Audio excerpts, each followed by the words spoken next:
13h à Conakry, bonsoir à tous, je vous donne l'information. Célébration du 2 octobre 58, proclamation de l'indépendance guinéenne. Les efforts de l'armée guinéenne dans cette lutte est remarquable. Créée le 1er novembre 58, l'armée a aussitôt été déployée sur plusieurs fronts à travers l'Afrique. Le rappel, c'est dans ce journal.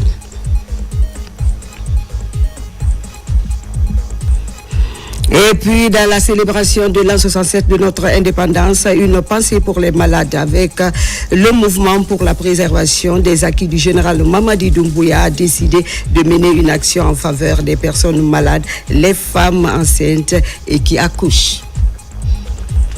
Et enfin, nous parlerons du lancement des travaux du forum du secteur privé. Objectif échanger sur le rôle du secteur privé pour une économie souveraine. Je le disais en titre, les efforts de l'armée guinéenne dans la lutte de... Attention.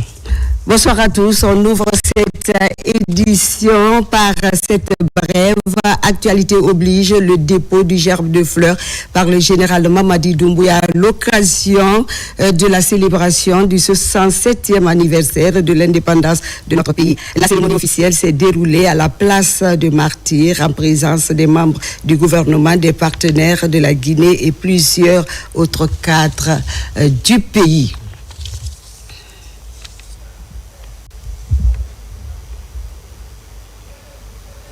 Je le disais en titre, les efforts de l'armée guinéenne dans la lutte de libération nationale créée le 1er novembre 58, un mois après l'indépendance, l'armée guinéenne a aussitôt été déployée sur plusieurs fronts à travers l'Afrique afin d'accompagner certains pays africains dans leur lutte d'accession à l'indépendance. Revenons sur ce parcours dans un commentaire du lieutenant Lamine Sanakamara, correspondant de la presse militaire. On l'écoute. Le 2 octobre 1958 marque un tournant dans l'histoire de la Guinée. Le pays accède à l'indépendance. Moins d'un mois plus tard, le 1er novembre 1958, le nouvel État fonde officiellement son armée sous la direction de figures pionnières comme le capitaine Noumandian Keita, nommé le 3 octobre secrétaire d'État à la défense nationale par le feu président Ahmed Sékou Touré. Les forces armées guinéennes ont contribué à plusieurs luttes de libération sur le continent et participé à des missions de maintien de la paix à travers l'Afrique. En République démocratique du Congo, ex-Zaïre, de juillet 1960 à février 1961. En Guinée-Bissau de 1963 à 1974. Au début des années 70, un contingent de soldats guinéens placés sous le commandement de l'aspirant Amadou Kouyaté intervient en Sierra Leone pour restaurer la légitimité constitutionnelle dans ce pays frère. En 1976, un autre contingent de soldats guinéens placés sous le commandement du capitaine Idrissa Condé est envoyé en Angola. De janvier à septembre 1976. En 1977, la République du Bénin est victime d'une agression armée perpétrée par des mercenaires européens et africains, dont le célèbre Bob Denard. Là aussi, l'armée guinéenne est mobilisée. Au Libéria, en 1979, pour la première fois, un contingent de militaires guinéens placé sous le commandement du capitaine Kerfala Camara débarque à Monrovia suite aux émeutes ayant éclaté dans ce pays. La présence de soldats guinéens fait éviter la guerre civile à ce pays et permet au président Tolbert de reprendre la main. La Guinée est le seul pays, je dis bien le seul pays en Afrique ayant intervenu dans 15 pays, soit pour rétablir leur souveraineté nationale, comme le Bénin, soit pour leur indépendance nationale, comme l'Afrique du Sud, comme le Mozambique, comme la Guinée-Bissau, comme l'Angola, j'en passe des meilleurs. Ou pour restaurer même leurs chefs d'État, comme la Sierra Leone, comme le Libéria. Au compte des missions internationales de pacification et de maintien de la paix sous l'égide de l'Organisation des Nations Unies, ONU, l'armée guinéenne a été présente au Sahara occidental, MINURSO, de 1991 à 2000. Au Rwanda, de septembre 1994 à septembre 1996. Au Burundi, du 25 septembre 1994 au 13 août 1997. À Kida, dans le cadre de la mission multidimensionnelle intégrée des Nations Unies pour la stabilité du Nord Mali, MINUSMA. Fidèle à sa vision panafricaniste, la Guinée, à travers son armée, a apporté son soutien à plusieurs autres mouvements de libération sur le continent. Aujourd'hui, plus qu'hier encore, l'armée guinéenne effectue des missions qui témoignent la volonté ardente de ses autorités à œuvrer pour l'émancipation des peuples africains. Et puis, dans ce journal, nous allons tenter de cerner l'histoire de certains symboles du pays, des infrastructures dont la réalisation a été décidée par le premier régime grâce à la clairvoyance et le leadership du camarade Ahmed Sékou Touré pour bâtir une Guinée qui venait de recouvrir son indépendance. Ces édifices sont toujours regroupés dans un corridor qui, depuis plusieurs années, structure une bonne partie de la vie des Guinéens. Devoir de mémoire avec Abdul Karim Kamara. Suivez. Au fil des ans, il s'est révélé l'endroit où Conakry retrouve son âme. Un corridor dans lequel cohabitent certaines structures symboles de la Guinée. Le pont du 8 novembre, le cimetière de Cameroun, la mosquée Faisal, l'hôpital Donka, le Camboiro, l'université Gamal Abdel Nasser et le stade du 28 septembre. Ce regroupement est-il le fruit du hasard? Leur alignement n'est pas un calcul révolutionnaire ou un calcul particulier fait par le PDG. Il y a des réalisations de la date du PDG RDA, le régime de la Révolution. Il y a des réalisations postérieures à ça, liées au développement social de la Guinée coloniale.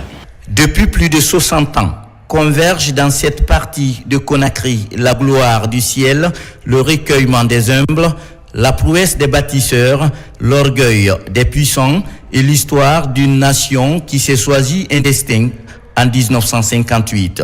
Les faits d'histoire de chacun de ces symboles s'épurent dans la nuit des temps. Le cimetière de Conakry était ici à Boulbiné. Il a fallu déplacer ce cimetière, déjà qui était encombré sous la période coloniale. Le cimetière de Cameroun a été réalisé en 1954. La première personne décédée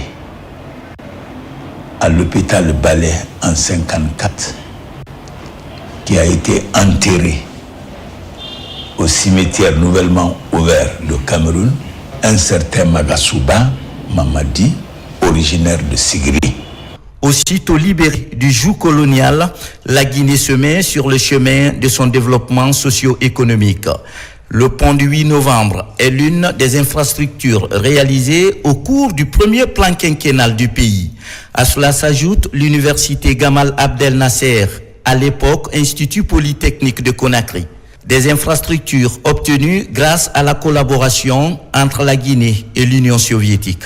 Ce que vous voyez comme ça, là, ce qu'on appelle en anthropologie topocentrique, c'est la ville, c'est le centre, c'est le cœur de la ville. Mais classiquement, les villes classiques, c'était topocentrique. C'est-à-dire que toutes les activités vivaces étaient là.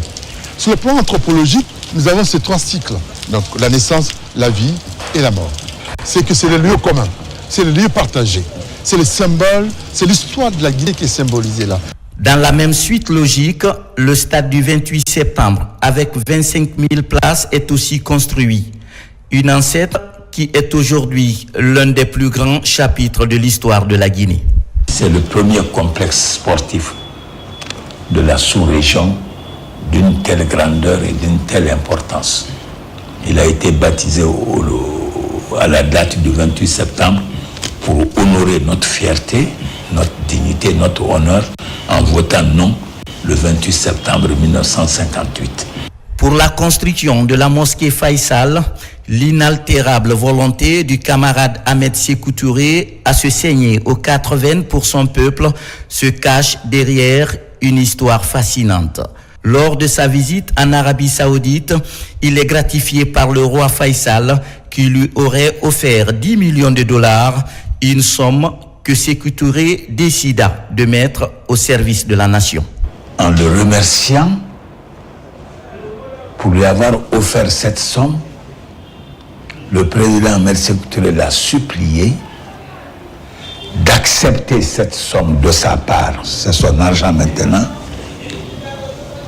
d'accepter, trouver quelque chose parce que sa ville, son pays, notamment sa ville, sa capitale, n'a pas une mosquée digne de Conakry, de la Guinée, qui a plus de 90% de musulmans.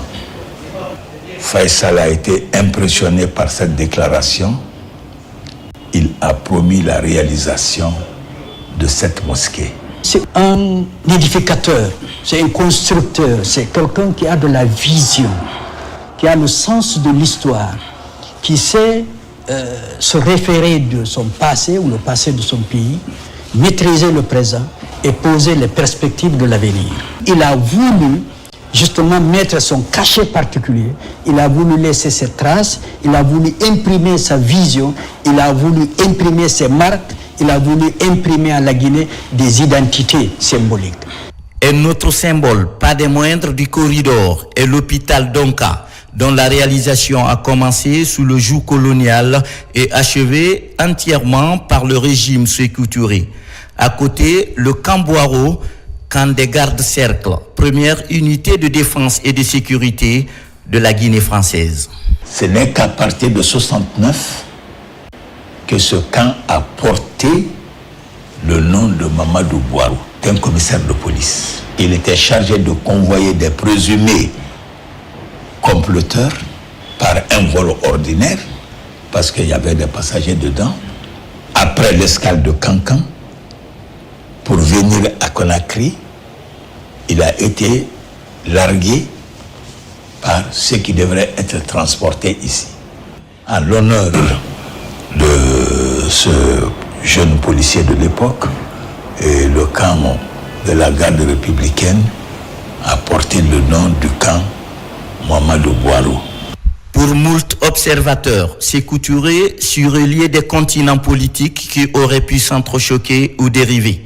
Il sut percevoir, avant les autres, le déplacement des pôles et la fonte des glaces. Il sut rassembler et faire barrage. Au fil des décennies, ces symboles deviennent des reliques du passé pour les Guinéens. Avec le vent de la modernité, ils sont rénovés ou reconstruits. Plus que jamais, ces faits d'histoire visent la mémoire collective. Sur la route infinie de l'histoire, les Guinéens useront de la symbolique de ces infrastructures pour s'unir et traverser des âges sur des roues qui ne crèvent jamais.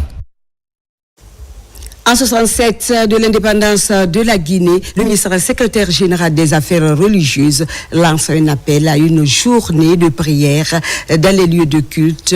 Les responsables sont invités à organiser des séances à cet effet pour rendre gloire à Dieu et prier pour la Guinée. Elhadji Karamoko Diawara est au micro de Sona Sagnon. On le suit.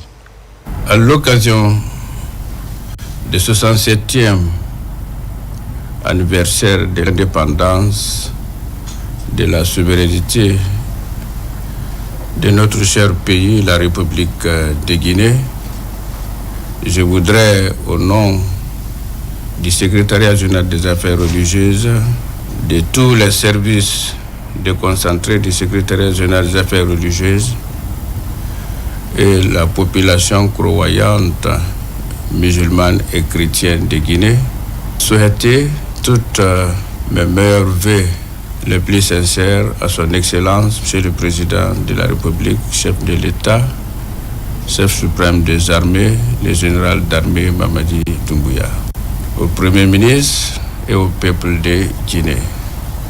À travers cette occasion solennelle, j'invite très respectueusement tous les services déconcentrés du secrétariat général des affaires religieuses de consacrer la journée du 2 octobre sur les prières, les invocations et les rappels des Guinéennes à l'importance de l'esprit, de la paix, de la sagesse, de l'unité nationale et de la tolérance.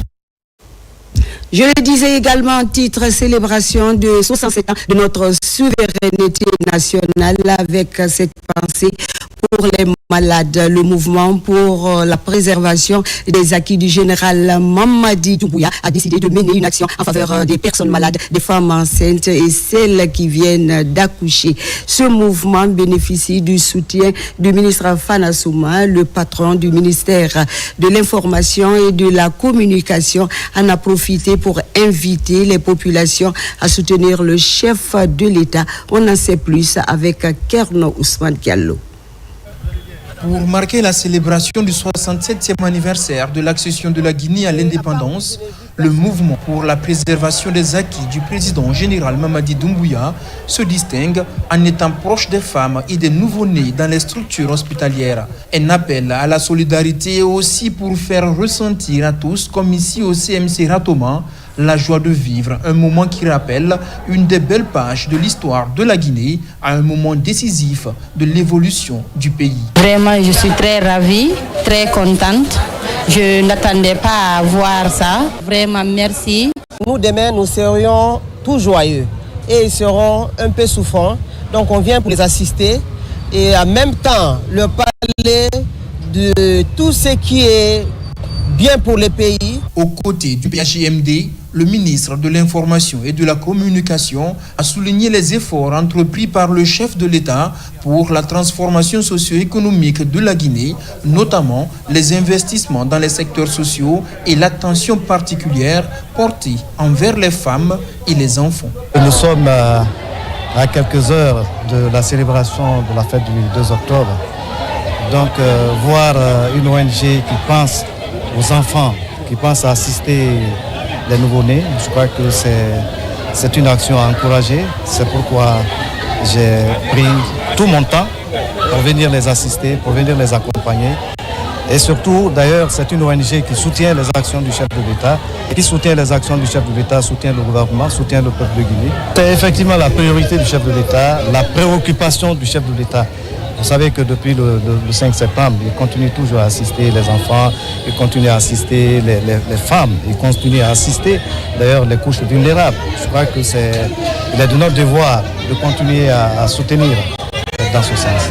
Marqué par les actions de développement sous le CNRD, le MPHJMD va intensifier ses initiatives sur le terrain avec l'accompagnement du ministre Fana Souma pour mobiliser la population autour des acquis obtenus et d'un idéal de développement qui rassure avec le président de la République, général Mamadi Doumbouya. Santé toujours, c'est parti pour Octobre Rose, le mois dédié à l'intensification de la lutte contre le cancer du sein. Le lancement officiel de la campagne nationale a eu lieu hier mercredi et durant un mois, plusieurs actions en lien avec le dépistage et les moyens de prévention des cancers féminins sont prévus. Il s'agit pour le ministère de la Santé et ses partenaires d'intensifier les stratégies de lutte contre ce fléau afin de diminuer le dépistage tardif des malades. C'est un reportage de Adiatou Baré. Les cancers du sein et du col de l'utérus représentent plus des cancers en Guinée. Ces deux formes touchent chaque année environ 3000 femmes selon les données du registre de cancer. Dans cette salle, les acteurs à tous les niveaux se mobilisent pour une lutte commune. Le Rose annonce les activités de prévention, de dépistage et de traitement à mener en ce mois d'octobre. Si on prend le cancer du sein, un malade sur 4 qui consulte a un cancer du sein au niveau du service de cancérologie. Et le cancer du col aussi, c'est le premier cancer au niveau national. Donc il y a 19 structures de santé qui sont planifiées pour offrir les services de dépistage des lésions précancéreuses du utérus, mais aussi du cancer du sein. Il faut qu'on essaie de prendre une approche holistique. Nul ne peut ignorer l'impact maladie chronique sur la santé mentale. Sans la santé mentale, il n'y a pas de santé. Pour cette année, la lutte contre les cancers féminins intègre celle des maladies mentales qui ont de plus en plus de répercussions psychosociales. Des doléances en faveur d'une prise en charge intégrée sont posées par les acteurs de la société civile. Nous demandons instantanément aux autorités nationales de rendre le dépistage accessible et gratuit. Le coût du dépistage précoce par la mammographie, l'échographie mammaire est un obstacle majeur pour une large majorité des femmes guinéennes. Nous plaidons pour la subvention totale de ces examens pour les femmes à partir de 40 ans. Nous demandons le déploiement d'unités mobiles de dépistage dans les régions et préfectures. Malgré les efforts fournis, la lutte contre le cancer fait face à de nombreux défis en termes de prise en charge des patients. À cette rencontre, la construction d'un institut national de cancer est annoncée. Le ministère de la Santé et de l'Hygiène publique a élaboré, validé et obtenu le financement de 52 millions d'euros avec l'appui de la Banque islamique de développement pour, entre autres, la construction d'un centre de cancérologie en République de Guinée. Ce projet sera lancé le 6 octobre présent et donc nous allons nous atteler dès maintenant à la mise en œuvre pour que dans les années prochaines, nous puissions aussi offrir les soins de radiothérapie en République de Guinée. Donc on va accompagner le ministère de la Santé dans la sensibilisation des organisations de la société civile.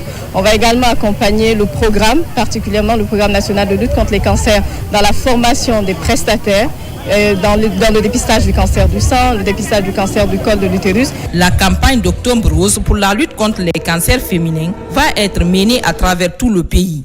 Objectif, réduire la fréquence du cancer en Guinée à travers l'information et la sensibilisation. L'information, c'est aussi l'ouverture des travaux du forum du secteur privé. Les assises ont mobilisé plusieurs membres du gouvernement et de nombreux entrepreneurs.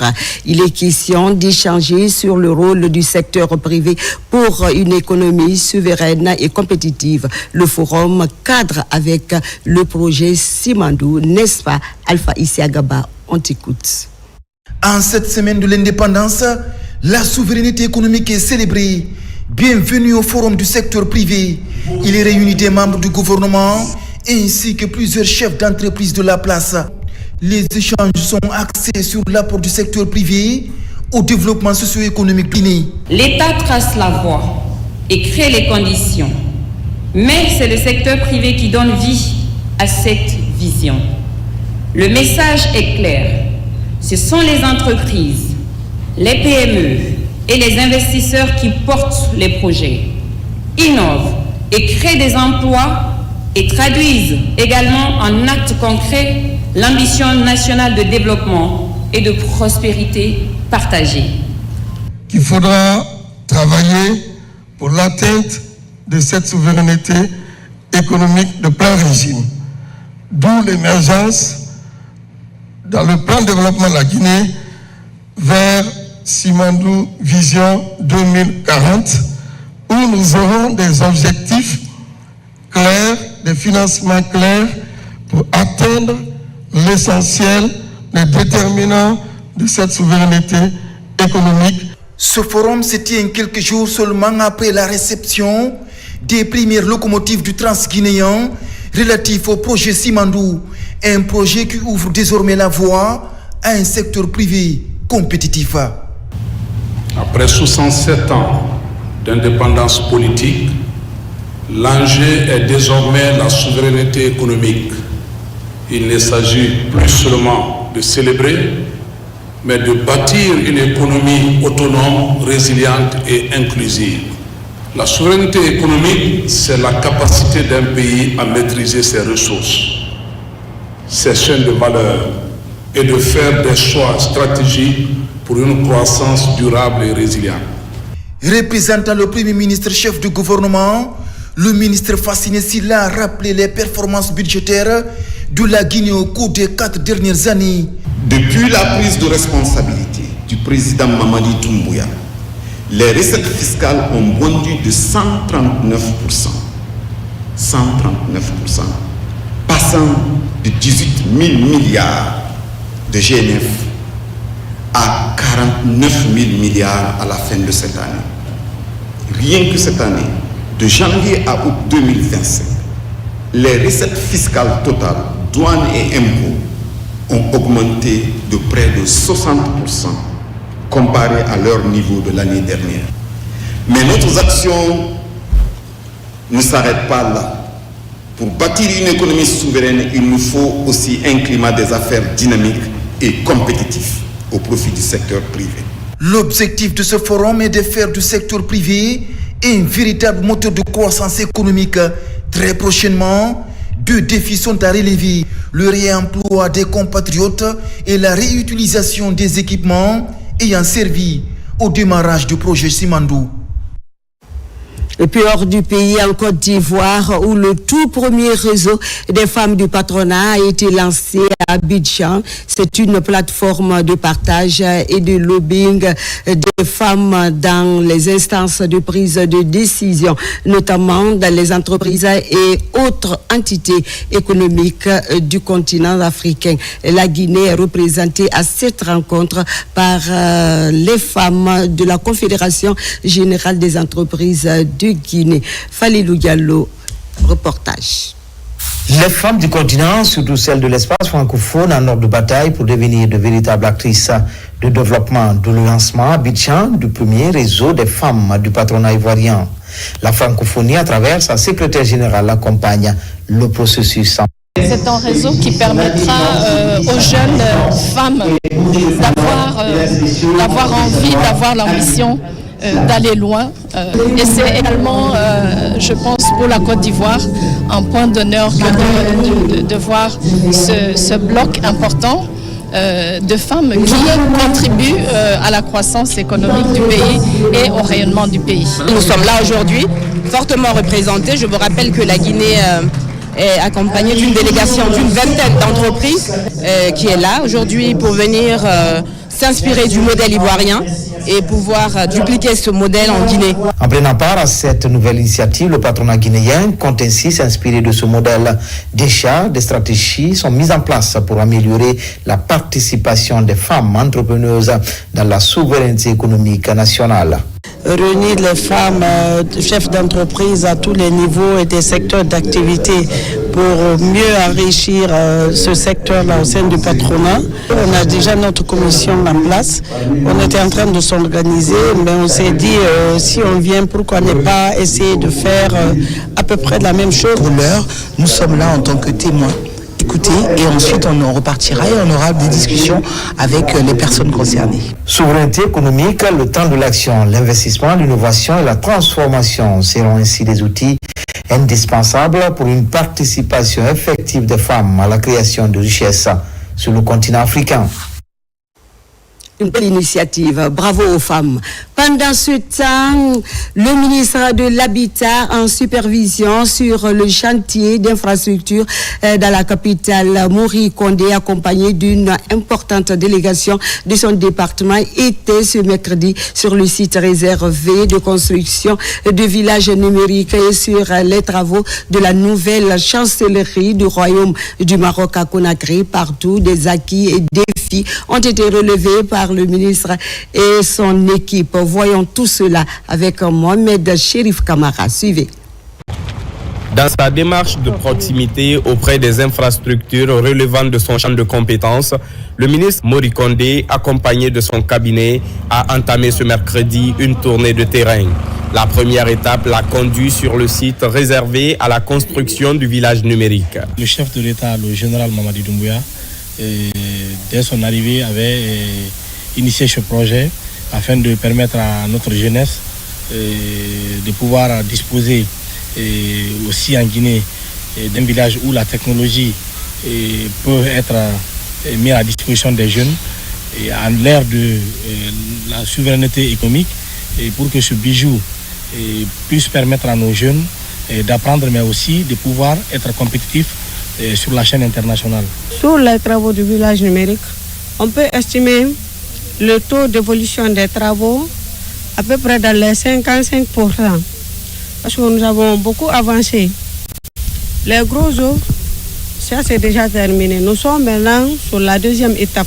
Ensuite, le ministre s'est rendu sur le site destiné à abriter la chancellerie du Royaume du Maroc ainsi que la résidence de l'ambassadeur du Royaume chérifien en Guinée. Deux projets majeurs qui visent à renforcer les liens de coopération entre Conakry et Rabat. Ce site comprendra aussi bien une chancellerie et la résidence principale de l'ambassadeur. C'est un site qui aura une architecture typiquement marocaine et qui contribuera à l'essor de la plateforme de Coloma où Inch'Allah, d'autres ambassades viendront s'installer. C'est pour le complexe diplomatique du Royaume du Maroc. Donc il y aura et la chancellerie et la résidence de l'ambassade. D'accord, c'est un projet qu'on a démarré au début janvier 2025. Inch'Allah, on va le livrer au plus tard à juillet 2026. Ces visites de terrain traduisent la volonté des autorités sous le leadership du président de la République, le général Mamadi Doumbouya, de suivre de près l'évolution des chantiers stratégiques afin d'assurer leur achèvement dans les délais et de garantir la qualité des infrastructures attendues.